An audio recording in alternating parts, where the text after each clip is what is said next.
Hello everyone, আর একটা special দিনের নতুন শর্টস নিয়ে চলে এসেছি। এই দিন সকাল সকালই বাবার 100 রুপিস ঢুকিয়ে দিল ওর এটিএম বক্সে। এটিএম বক্সটা নিশ্চয়ই দেখলে তোমরা, যে এখানে কিন্তু টাকাটা ধরতেই এমনিতেই ইনপুট হয়ে যায়, আর এর সিস্টেমটাই এরকম। আর এটা কিন্তু ক্রিসমাস ডের দিন ওর বাবা ওকে সারপ্রাইজ গিফট দিয়েছিল। তারপরে আমরা সকালবেলা মুড়ি, ঘুগনি, চা এগুলো খেয়ে নিলাম। বাচ্চারাও অন্য কিছু খেলো, একটু ঘুগনিও খেয়েছিল। ওইদিকে আবার দুপুরের শেষে আমরা রসমালাই খেতে বসেছিলাম, আর এই রসমালাইটা কিন্তু আমার খুব পছন্দের খাবার।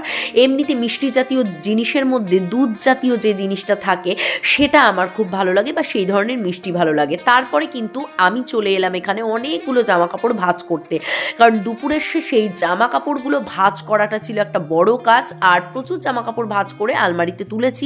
তারপরে চলে এলাম বারান্দায়। এখানে ওয়েদারটাও এই দিনকে বেশ সুন্দর ছিল, যদিও মেঘলা ছিল, তবে বেশ হাওয়া দিচ্ছিল।